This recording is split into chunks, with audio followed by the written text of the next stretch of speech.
Hello everybody and welcome to Crypto World, where we talk all about crypto. Now, Litentry project is quite interesting because it's trying to solve a real life problem. That problem actually is wasting a lot of money and a lot of time to a lot of people. So definitely something to look at. Now, what we're going to do, we'll talk quickly about the project and what it does, what it's about, and then we'll go through some technicals about the token itself, the volume, the capital, and some of the tokenomics of how it works and what's its purpose. And at the end, I'll share with you some fundamentals of why this token has quite a lot of potential and a pretty bright future. Alrighty, so let's jump into it. Before I go into the detail, I just want to disclose that I'm not a financial advisor. This is by no means financial advice.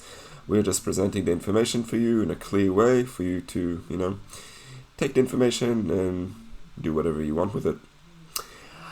Now, the Litentry project, in a nutshell, what it's trying to do is basically to provide you with the service of storing all your identification, which includes, identification documents and information about you as a person, and then let you access it whenever you need it in order to submit applications or apply for certain jobs or apply for a license or that sort of stuff. So basically, or even applying for a loan. So to me, it solved the problem like that we have these days where, if you go to apply for a loan or any sort of identification, or if you apply for a course, you have to fill in all this data and provide all these documentations to prove who you are.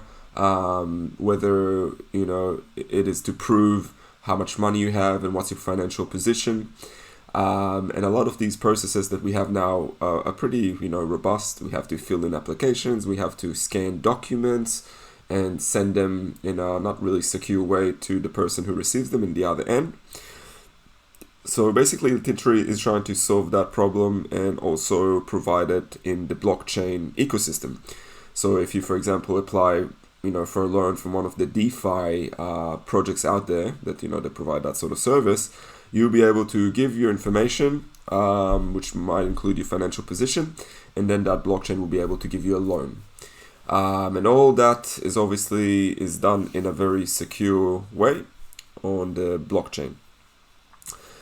So that's basically what it does. And to me, for example, I've recently applied for a home loan, and that whole process took ages and it was pretty tedious. Imagine, to me, Litentry has value because imagine doing that in a click of the button. Boom, all the information from all your data sources and identity goes to the place that offers the loan, and that whole process is basically mainstream and probably done for a lesser fee. So that's what Litentry is trying to do. Just a little bit about what it shows in the front page. It's community governed, so that means that whoever owns the most amount of Litentry has the most voting power in regards to where the project is going, or different decisions they are making, which is pretty cool. And that means that anyone can vote, not only the people that run the show. Also, I think it's important to note that Litentry has released 60%, or is planning to release 60% of its tokens to the public. So they're not keeping more than 50% in order for them to make the decisions in projects. So that's pretty cool. It's fully on the blockchain, so a very secured system and technology, fully decentralized. So there's no one place that stores all your data.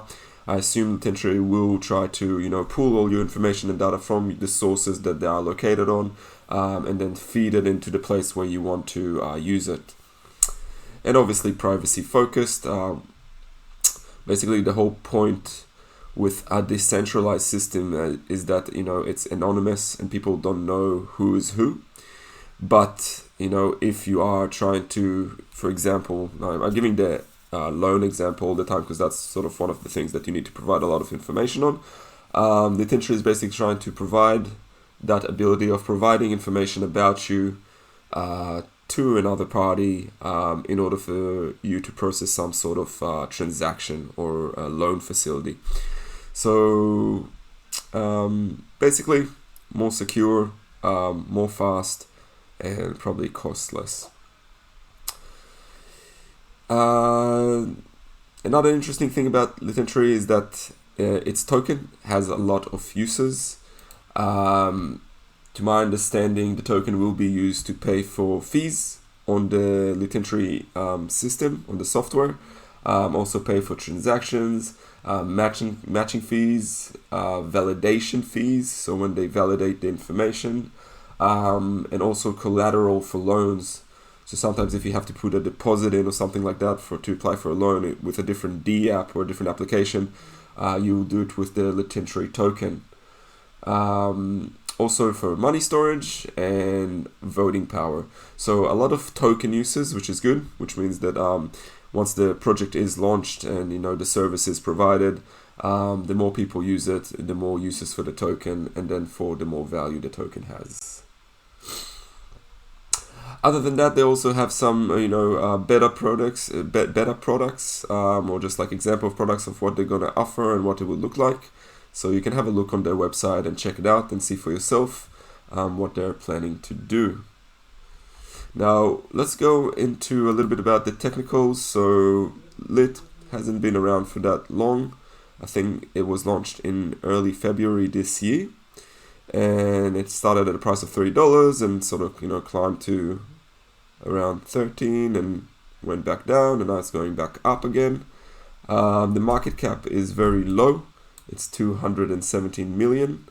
So if you compare it to like for example Bitcoin, which has like 1 trillion, which is a lot of zeros ahead of this number, so you can see that it's still small. A lot of trading volume is happening in the last 24 hours. That volume has sort of been consistent for the last few weeks, so even more than that, so 84 million and above in a lot of days. So that's good. So that means that the volume, the market cap, almost half the market cap is traded every 24 hours. So there's a lot of people trading it, which is also pretty bullish. Other than that, there's only going to be 100 million tokens released, and so far only 18 million of them were released. Had a look at the token release plan, so how many tokens they're going to be releasing over in the future, and it looks like it's not you're not going to have a big drop of tokens in 1 year all of a sudden on the market, which will dilute the price. They actually have a plan where they release a certain percentage over time for until the 2025, I think, or something like that.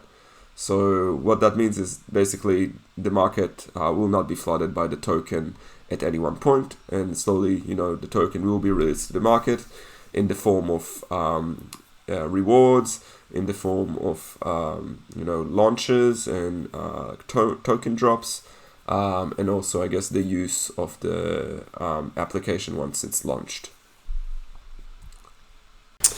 Alright, so the Litentry project sounds pretty exciting so far, doesn't it? But before I go to the next part, the last part of the video, if you enjoyed this video and you want to hear more about different crypto projects and news in the crypto space, please subscribe to the channel. It will help me get more awareness and also share the information with more people. Now there's 3 fundamentals that I would like to cover to summarize up the video. The first one is the Litentry project is listed on Binance, which is one of the largest crypto trading platforms out there. That means that basically there's more liquidity for trading it and also more exposure. The second thing, the second fundamental, is that it's China-based. So basically once the project launches its product, it will have a lot of exposure to the Asia region, which means that it will be compatible with the languages and software of a lot of people. So that's another reason to be bullish about it. And the third and last thing is that it might become a parachain on the Polkadot network.